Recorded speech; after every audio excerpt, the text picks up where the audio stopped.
Hello everyone, আসসালামু আলাইকুম। আপনারা দেখছেন পেট হাউস বিডি আর আমাদের চ্যানেলের নতুন এপিসোড শখের তুলা ৮০ টাকা। আর মানুষের শখ মানুষকে কোথায় নিয়ে যেতে পারে তারই দৃষ্টান্ত আজকে আমরা এই ছাদে দেখাবো। আজকে আমরা আসছি ব্রাহ্মণবাড়িয়ার সদরে রুমেল আশরাফ ভাইয়ের ছাদে। তো আমরা আজকে এই ছাদ ঘুরবো। এই ছাদে শাক সবজি ফল ফুল মাছ সব কিছু আছে। তো আমরা একে একে সবগুলো ঘুরে দেখবো আর সবগুলোর নাম পরিচর্যা সব কিছু জানবো। তো দর্শক চলেন আমরা ভিডিও শুরু করি।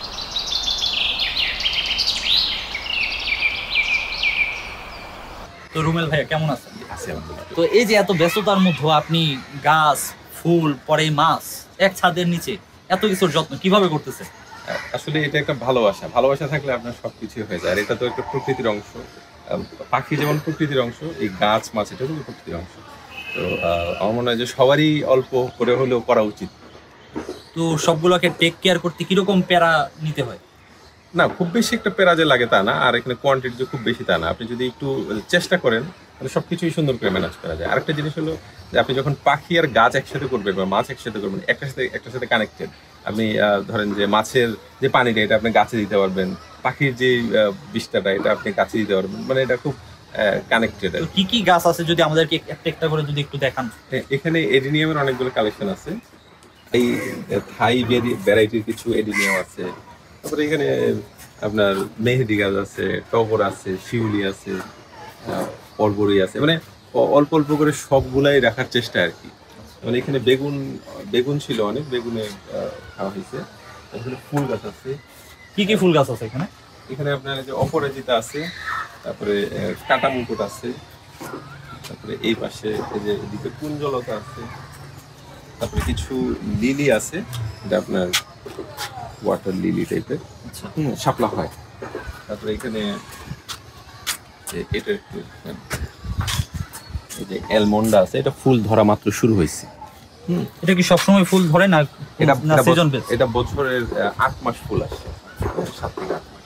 তারপরে এখানে আছে আপনার কাঠগোলাপ, এটা একটা ভ্যারাইটি, হ্যাঁ কাঠগোলাপের। তারপরে কমন ভ্যারাইটি এখানে আছে, একটু দেখাই। কাঠগোলাপ অলরেডি ফোটা শুরু করছে। কাঠগোলাপ, তারপরে এটা হলো নাকচাপা। এগুলোতে কোনো ঘ্রাণ আসে নাকি? না, এটাতে কোনো ঘ্রাণ নেই, একদম অনেক অল্প। তারপরে এখানে গোলাপ আছে, এখানে গোলাপ জাস্ট একটা ভ্যারাইটি। হ্যাঁ, গোলাপ গাছের কম। তারপরে এখানে অনেক ধরনের লিলি আছে, এগুলো ভ্যারাইটিস মিউটেশনের মতো আর কি।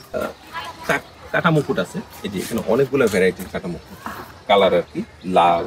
এগুলো কি গাছ আরো বড় হয় না এরকমই? মোটামুটি এরকমই, খুব বেশি একটা বড় হয় না।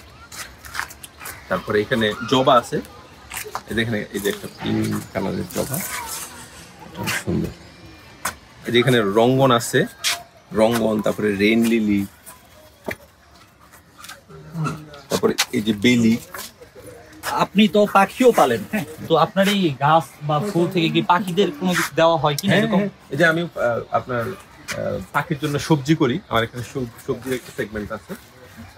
এখানে আমি সারা বছর বিভিন্ন ধরনের শাকসবজি করি, হ্যাঁ, যেমন এই যে কলমি শাক আছে।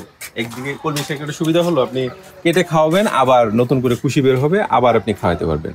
তারপরে আমি এই শীত সিজনে এই জায়গার মধ্যে একদম পুরোটা জুড়ে লাল শাক, পালং শাক, ধনেপাতা এগুলো আমি করছি, এবং এগুলো ম্যাক্সিমামই পাখি খেয়েছে এবং আমরা নিজেরাও খাইছি। হ্যাঁ, তারপরে এই যে এখানে চাল কুমড়া লাগানো হয়েছে, বরবটি আছে, ওদিকে মিষ্টি কুমড়া, চাল কুমড়া, মানে মোটামুটি চেষ্টা করি আর কি যে অর্গানিক ওয়েতে খাবার জন্য, কারণ আমাদের তো এখন খাবারের মতো প্রচুর ভেজাল। তো এই ক্ষেত্রে আমি মনে করি সবারই উচিত যে টুকটাক কিছু বারান্দার মধ্যেও কিন্তু অনেক কিছু করা যায় যদি আপনার ইচ্ছে থাকে। এটা কি? এটা মরিচ গাছ। কোন জাতের মরিচ এটা? এটা অনেক ঝাল একটা মরিচ, ছোট ছোট হয়, হারভেস্ট করা হয়েছে মাত্র। তো পুরো ছাদের মধ্যে কি আপনি একাই সময় দেন না আপনার বাসায় কেউ আপনাকে? না, আমার একজন হেল্পার আছে, সে করে। আমার আম্মা অনেক পছন্দ করে, আম্মা আব্বা ওরা, আমাদের সবাই আসলে এই পশু পাখি গাছ এগুলোতে শৌখিন। আমরা সবাই যখনই সময় পাই যে যেটা ওইভাবে এগুলো যত্ন করি। তো কি কি মাছ আছে এখানে? এখানে আপনার কই কার্পাসের এদিকে মদি আছে, আর আমি খাওয়ার জন্য কিছু তেলাপিয়া মাছ আমি এখানে চাষ করি ছাদের মধ্যেই। এই যে আমার চেষ্টাটা হলো একটু অর্গানিক লাইফ লিড করা, যেমন আপনি দেখাইলাম যে এখানে সবজি ফল উদ্দেশ্য, এবং আমার কিন্তু নিচে দেশি মুরগি আছে, আপনি খেয়াল করছেন? দেশি মুরগি আছে, কবুতর আছে, এবং সবাইকে আমি অর্গানিক খাবার খাওয়াই যেন আমার জন্য একটু অর্গানিক লাইফস্টাইল যেন একটু এই পানিটা কি সবসময় চলতে থাকে না হ্যাঁ না এটা সবসময় কন্টিনিউয়াস চলতে থাকে এবং এটা ফিল্টার হয়ে হয়ে পানিটা আসে ঠিক আছে? ময়লা পানি যেন না হ্যাঁ ময়লাটা এখানে এক জায়গায় জমা হয় হ্যাঁ এই যে ময়লাটা এখানে জমা হয় আর এখান থেকেই আবার ঘুরে ফিরে ফ্রেশ পানি এখানে আসে